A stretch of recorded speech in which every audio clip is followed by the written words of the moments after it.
transformaciones de vida de santos y santas, el inspirador ejemplo a seguir para el combate católico de hoy. Le invitamos a conservar la doctrina católica y la verdad depositada por nuestro Señor Jesucristo.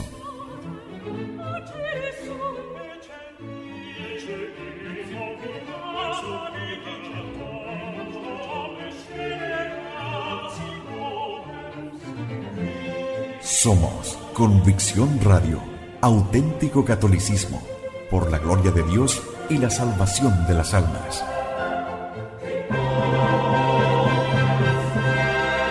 Convicción Radio.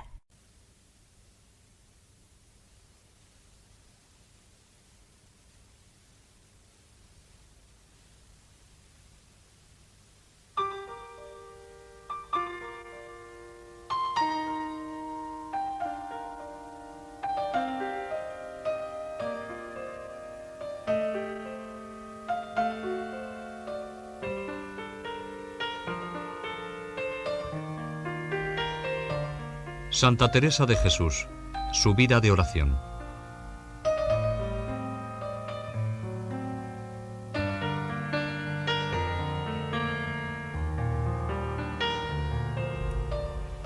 Santa Teresa, en todos sus escritos, en todas sus páginas, en todas sus obras, habla de la oración. Y es que la oración es el tema central de su mensaje. Fue igualmente el eje de su experiencia, la aventura de su drama personal y el estrato más ancho y más hondo de su interioridad. Le sirvió para explicarse a sí misma el misterio de la vida cristiana y también para exponerla a sus lectores. El tema de la oración tiene, por tanto, en Santa Teresa, una referencia experiencial. Conviene conocer las vicisitudes por las que ella pasó en su caminar hacia Dios.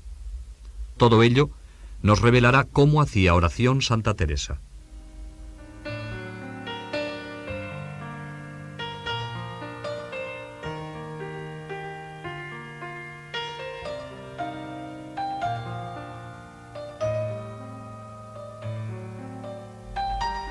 La primera experiencia de oración de Santa Teresa hay que colocarla hacia la edad de 7 años, cuando leyendo la vida de los santos reflexiona sobre la eternidad del infierno y de la gloria y la transitoriedad de la vida. Mis hermanos en ninguna manera me desayudaban a servir a Dios. Tenía uno casi de mi edad. Juntábamos entrambos a leer vidas de santos. Como veía los martirios que por Dios los santos pasaban, parecíame compraban muy barato el ir a gozar de Dios, y deseaba yo mucho morir así. Espantábanos mucho el decir que pena y gloria eran para siempre, en lo que leíamos. Estábamos muchos ratos tratando de esto, y gustábamos de decir muchas veces, para siempre, siempre, siempre. En pronunciar esto mucho rato era el Señor servido me quedase en esta mi niñez imprimido el camino de la verdad. Impulsada por el deseo de ver a Dios y gozar de su compañía, decide ser mártir junto con su hermano Rodrigo, y al fracasar en su intento, se recrea con otras niñas en hacer ermitas y monasterios en miniatura. Procuraba, dice Santa Teresa, soledad para rezar mis devociones, que eran hartas, en especial el rosario. En estos impulsos infantiles aparece ya la rica vena religiosa de Teresa.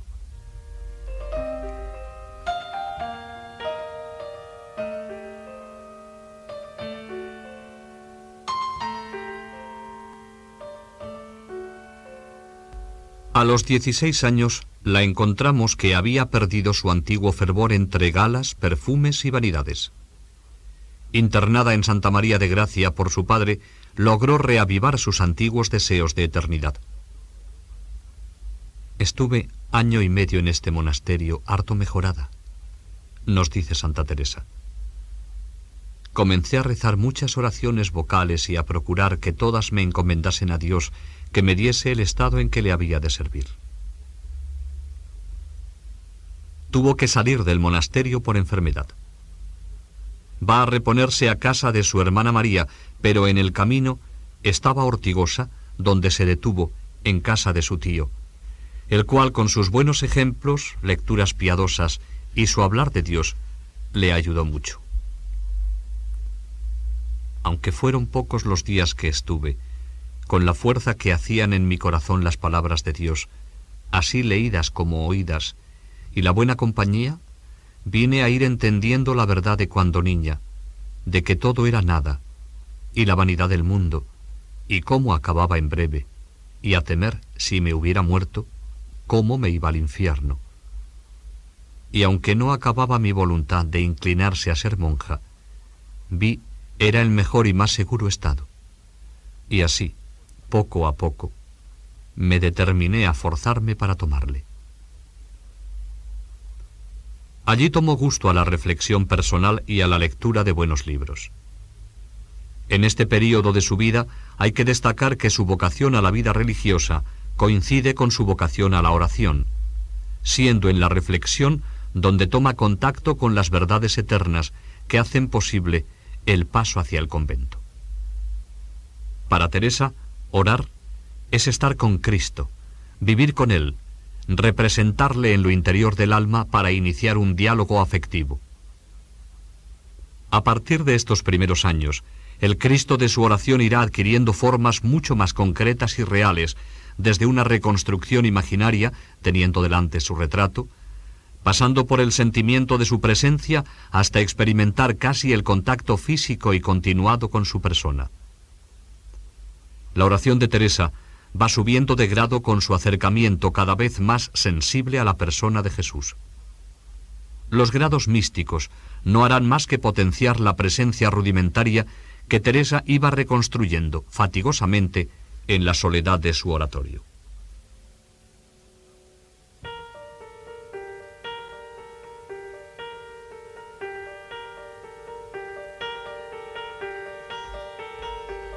Teresa ingresa en la Encarnación el 2 de noviembre de 1535.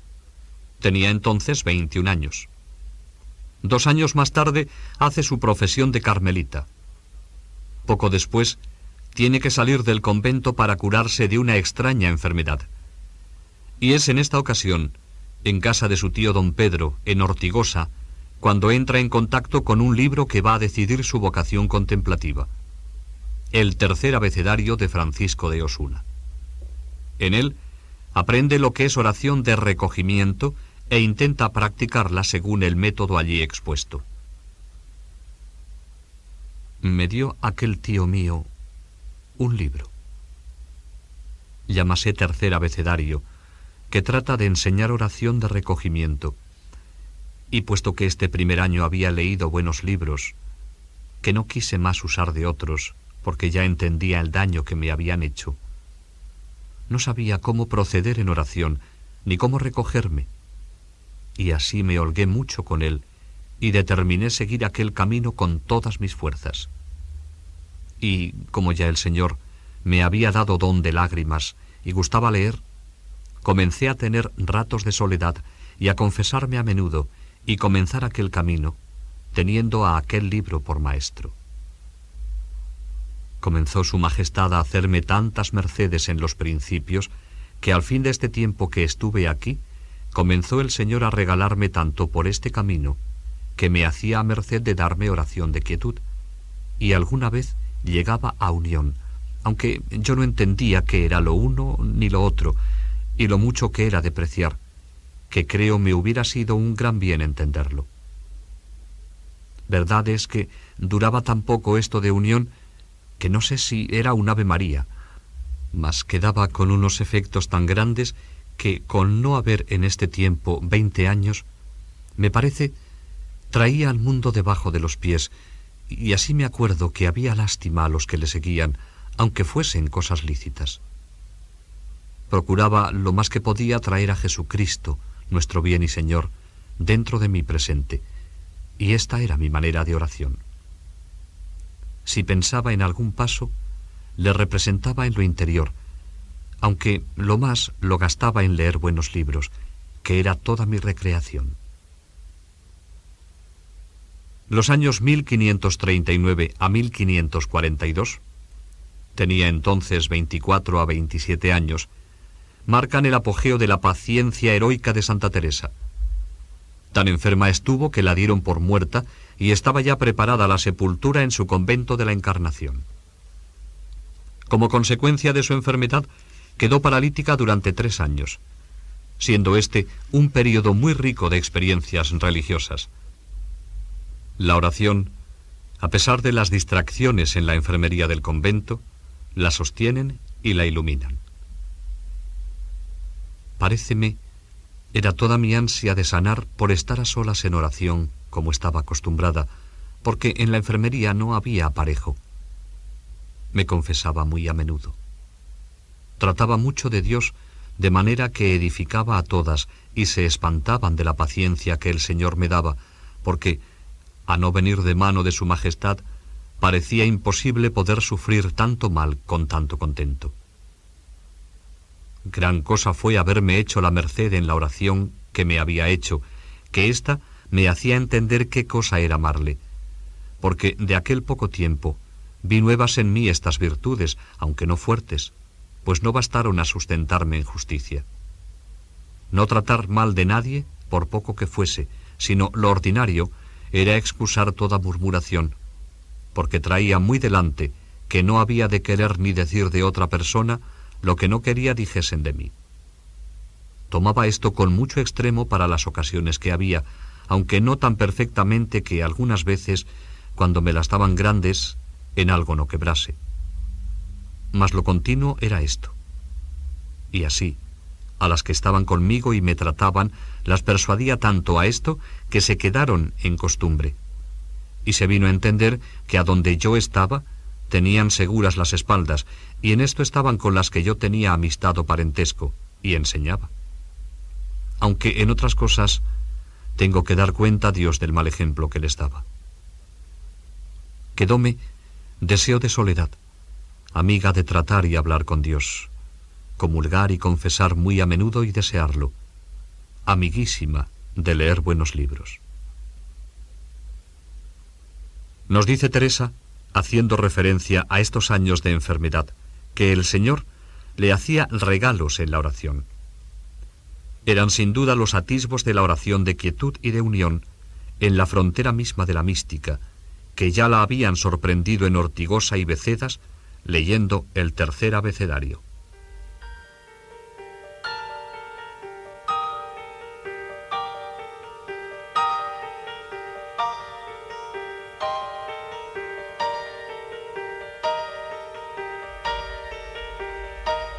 «18 años de sequedad». Estos 18 años, casi 20, que pasó Santa Teresa en sequedad, en una oración ascética, quizá ayude a tener una visión más humana, más realista y más cercana de su persona.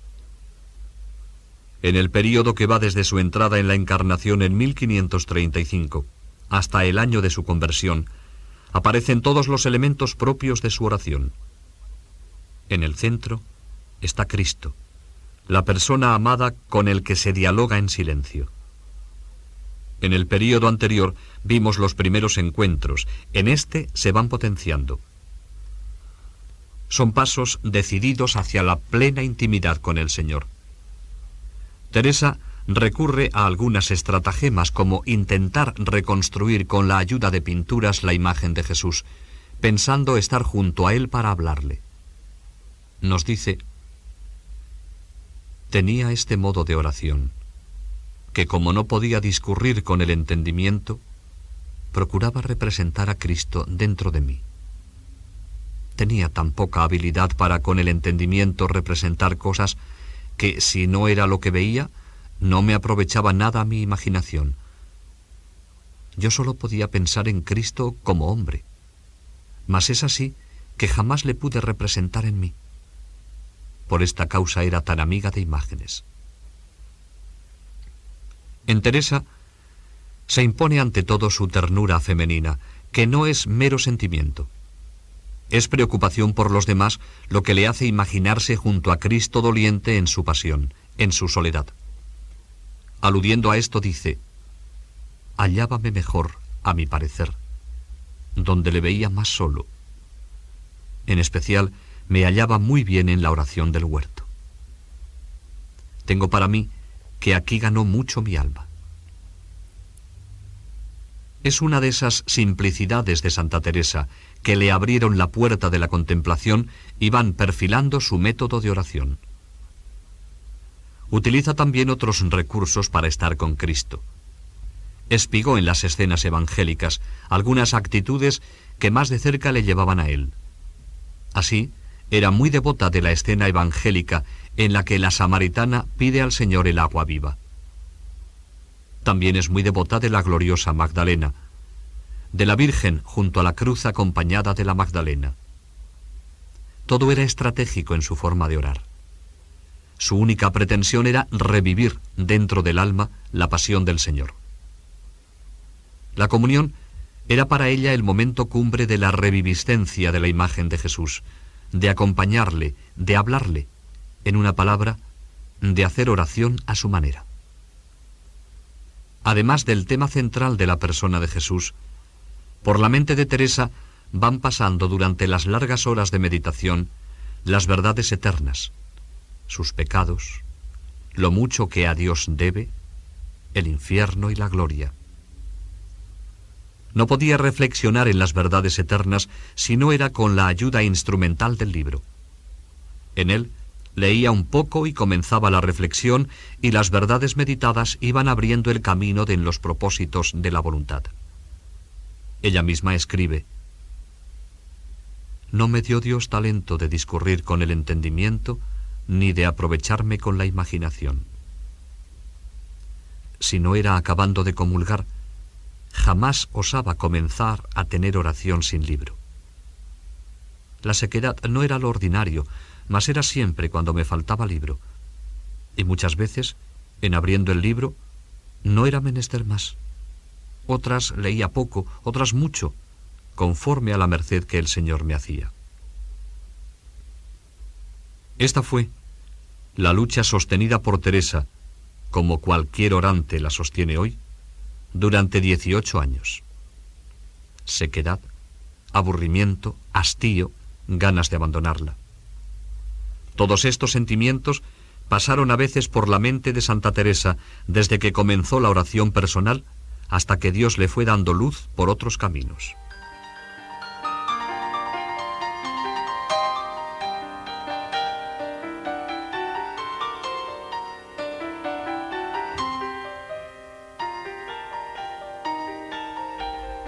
El período más borrascoso de su vida de oración abarca desde 1543 a 1554. A mediados de 1542 sufrió una fuerte crisis, llegando a abandonarla totalmente.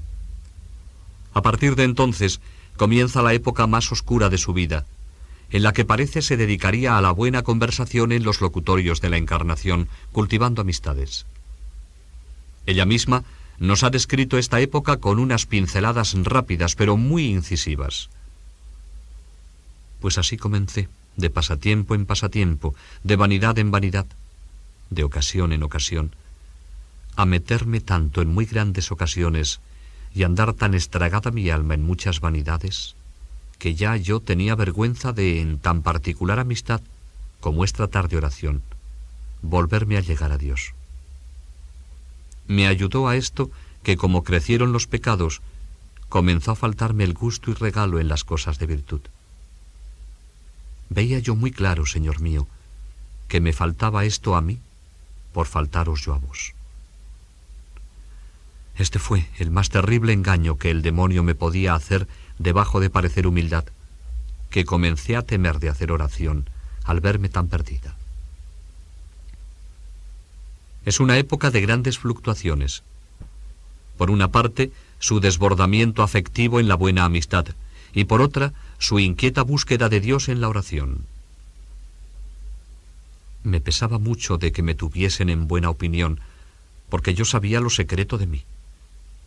Este no tenerme por tan ruin era porque, como me veían tan moza y en tantas ocasiones, y apartarme muchas veces a soledad a rezar y leer, mucho hablar de Dios, amiga de hacer pintar su imagen en muchas partes, y de tener oratorio y procurar en él cosas que hiciesen devoción, no decir mal, y otras cosas de esta suerte, que tenían apariencia de virtud. Verdad es que en estos años hubo muchos meses, y creo alguna vez años, que me guardaba de ofender al Señor y me daba mucho a la oración. Mujer de carne y hueso como las demás, Teresa ha sentido en su cuerpo frágil el antagonismo de dos fuerzas: por una parte la atracción del mundo, de su entorno ambiental, y por otra la tensión vertical hacia Dios. Este modo de vivir ambiguo y fluctuante, hecho de caídas y resurgimientos, de momentos de fervor y crisis de tibieza y desgana, están indicando que Teresa no fue santa desde la cuna. Conviene contemplar a la mujer antes que a la santa, debatiéndose en esta lucha tan humana y tan cristiana. Ella, mujer intuitiva, se dio cuenta que el alma no puede estar partida en dos, que la oración exige y empuja como exige el mundo circundante y la amistad. Tuvo un momento de vacilación y escogió la amistad de los hombres en lugar de elegir a Dios por encima de todo. Cuando Teresa, en su madurez espiritual, contempla este dato de su vida, viéndolo a la luz de su experiencia mística, le parecerá un pecado abominable y su recuerdo le servirá de purificación pasiva toda su vida. Pero la solución, desde la lógica humana, estaba bien escogida. Dios exige todo del alma, y la amistad humana roba en parte la capacidad para amarle. Santa Teresa nos ha descrito con dramatismo su lucha interior cuando todavía fluctuaba entre los dos mundos antagónicos. Pasaba una vida trabajosísima, porque en la oración entendía más mis faltas. Por una parte me llamaba Dios, por otra yo seguía al mundo. Dábanme gran contento todas las cosas de Dios, teníanme atadas las del mundo. Parece que quería concertar estos dos contrarios, tan enemigo uno de otro, como es vida espiritual y contentos y gustos y pasatiempos sensuales. En la oración pasaba gran trabajo, porque no andaba el espíritu señor, sino esclavo, y así no me podía encerrar dentro de mí, que era todo el modo de proceder que llevaba en la oración, sin encerrar conmigo 1000 vanidades. Pasé este mar tempestuoso casi 20 años, con estas caídas y con levantarme y mal, pues tornaba a caer, y en vida tan baja de perfección, que en ningún caso hacía de pecados veniales, y los mortales, aunque los temía, no como había de ser, pues no me apartaba de los peligros. Sé decir que es una de las vidas penosas que me parece se puede imaginar, porque ni yo gozaba de Dios, ni traía contento en el mundo. Cuando estaba en los contentos del mundo, en acordarme de lo que debía a Dios, era con pena. Cuando estaba con Dios, las afecciones del mundo me desasosegaban. Ello es una guerra tan penosa que no sé cómo un mes lo pude sufrir, cuánto más tantos años. Con este mismo dramatismo, con que vio su propia crisis, planteó la solución: dejar la oración por creerse indigna de hablar con Dios después de desparramar su afecto en las criaturas. La trascendencia de Dios la atenazaba. Es verdad que después vio que había sido una tentación dejar la oración por humildad. Porque estuve 1 año y más sin tener oración, nos dice ella misma, pareciéndome más humildad. Y esta, como después diré, fue la mayor tentación que tuve, que por ella me iba a acabar de perder, pues con la oración un día ofendí a Dios y tornaba a otros a recogerme. Que ya yo tenía vergüenza de, en tan particular amistad como es tratar de oración, volverme a llegar a Dios. Este fue el más terrible engaño que el demonio me podía hacer debajo de parecer humildad. La crisis más fuerte la sostuvo desde finales de 1542 hasta finales de 1543, coincidiendo con la enfermedad y la muerte de su padre. Pero asistiendo a su padre estaba el dominico padre Vicente Barrón, quien la animó mucho y la aconsejó que no la dejase, que en ninguna manera me podía hacer sino provecho. Teresa comienza de nuevo fatigosamente el camino de la oración y de la amistad humana, cuyos lazos no rompería hasta la segunda conversión en 1554. Comencé a tornar a ella, a la oración, aunque no a quitarme de las ocasiones, y nunca más la dejé. La lucha continuará, pero estaba en buen camino. En 28 años que ha que comencé oración, más de los 18 pasé en esta batalla y contienda de tratar con Dios y con el mundo. De vez en cuando, durante estos largos años de fluctuación, de altibajos, irrumpe fugaz la gracia mística en el alma de Teresa, pero su paso no es conocido claramente, o al menos no surte el efecto apetecido. Su alma no está todavía preparada para percibir la llamada suave y tranquila de Dios en la penumbra de una visión intelectual. Estando un día en el locutorio de la Encarnación, tuvo el primer aviso. Quiso el Señor darme a entender que no me convenían aquellas amistades, y avisarme y darme luz en tan gran ceguedad. Representóseme Cristo delante con mucho rigor, dándome a entender lo que de aquello no le agradaba. Le vi con los ojos del alma, más claramente que le pudiera ver con los del cuerpo, y quedóme esto tan imprimido, que ha de esto más de 26 años, y me parece lo tengo presente, y no quería ver más a con quien estaba. Este hecho, catalogado por ella después como visión intelectual, no cambió su vida en aquel momento. Pero la gracia mística la iba cercando y buscando, y no tardaría en entregarse a ella.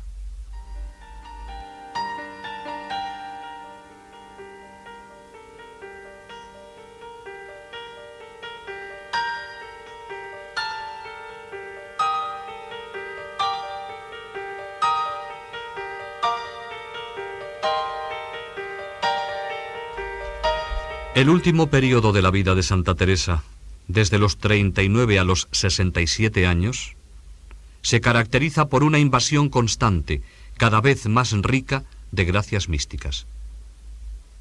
Imposible describir todo el contenido.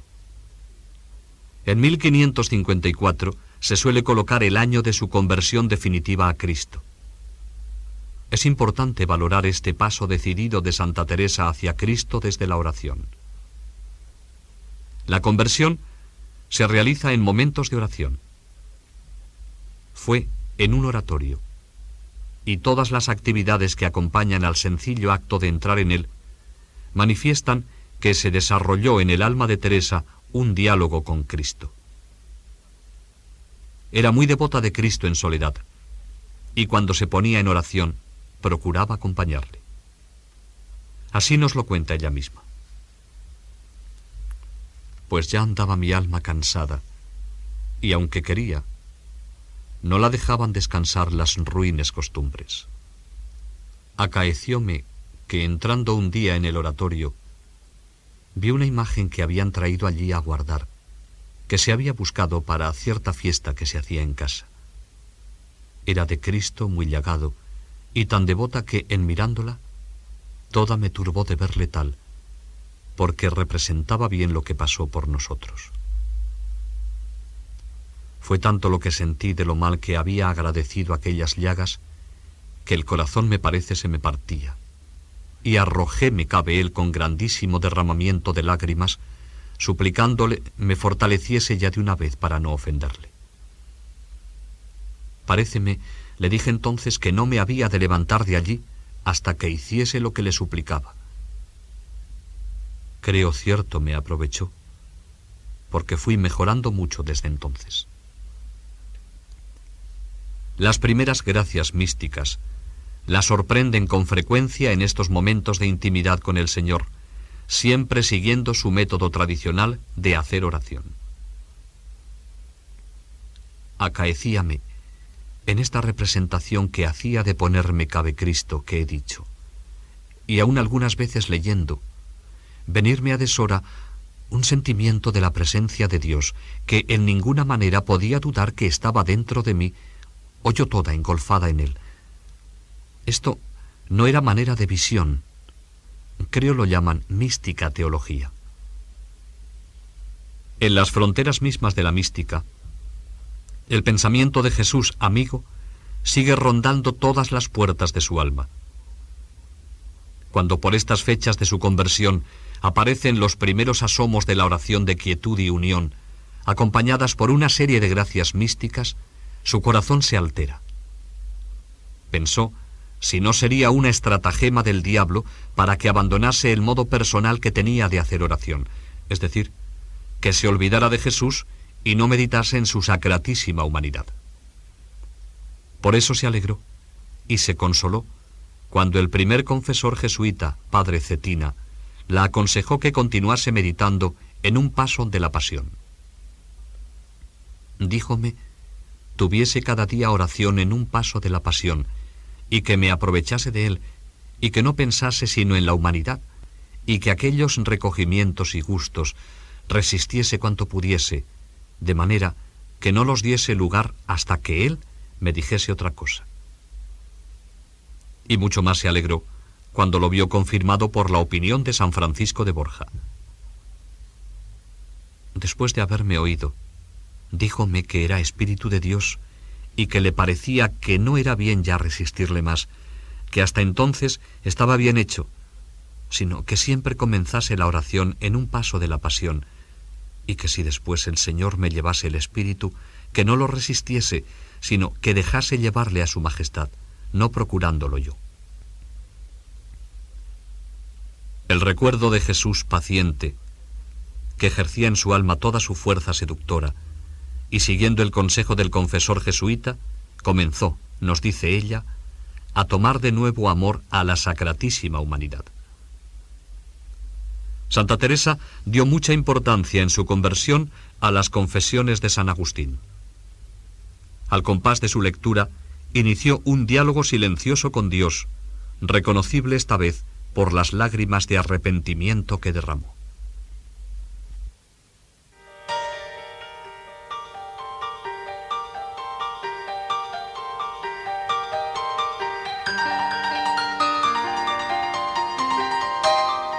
A partir de estos hechos, las gracias místicas la desbordan, cada vez más frecuentes, mayores, más novedosas, y cada una hacía un efecto especial en su alma. Dios continuaba siendo, en medio de las visiones y las revelaciones, un enigma. De todas ellas, va sacando la suficiente experiencia para escribir después la vida, el camino y las moradas. En 1572 es el año en que se coloca invariablemente el matrimonio espiritual que se realiza durante la comunión del día 18 de noviembre, acompañada de una locución. Representóseme Cristo por visión imaginaria, como otras veces, muy en lo interior, y dióme su mano derecha, y díjome, mira este clavo, que es señal que serás mi esposa desde hoy. Hasta ahora no lo habías merecido. De aquí en adelante, no solo como criador y como rey, y tu Dios mirarás mi honra, sino como verdadera esposa mía. Mi honra es ya tuya, y la tuya mía. Una de las joyas más exquisitas que le concedió el Señor fue la comprensión del misterio de la Santísima Trinidad. La visión imaginaria de la Santísima Humanidad de Cristo le sirve a Teresa de faro que le indica la entrada al puerto a que le dirigía el soplo de Dios. Nos dice, y metida en aquella morada, por visión intelectual, viendo de algún modo la verdad, se le manifiesta la Santísima Trinidad, todas tres personas. Ocurre esta visión precedida de un ardor en su espíritu, como si fuese una nube de grandísima claridad. Ve las personas distintas y con un conocimiento admirable que recibe el alma.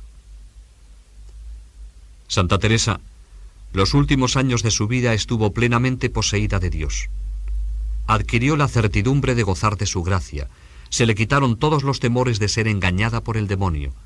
Las visiones imaginarias cesaron, teniendo un habitual sentimiento de la presencia y visión intelectual de la Trinidad y de la humanidad de Cristo. El diálogo con Dios mediante hablas interiores, este continuaba. Estaba plenamente desasida de las criaturas, y todo su deseo era que se hiciese en todo la voluntad de Dios. Estaba indiferente ante la vida y la muerte. El 4 de octubre de 1582 moría Santa Teresa víctima de una enfermedad de orden fisiológico, pero espiritualmente de un ímpetu de amor. Murió de amor, siendo hija de la Iglesia.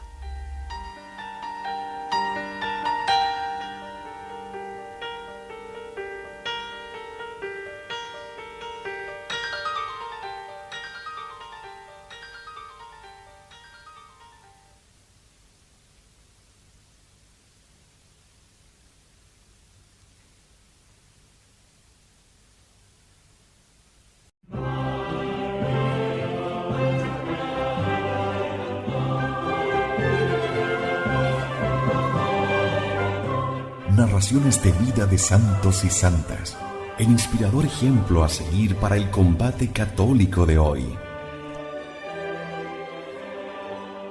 Le invitamos a conservar la doctrina católica y la verdad depositada por nuestro Señor Jesucristo.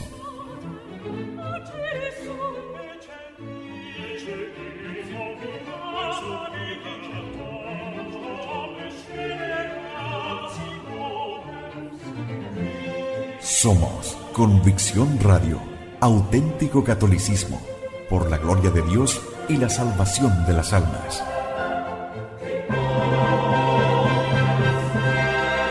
Convicción Radio.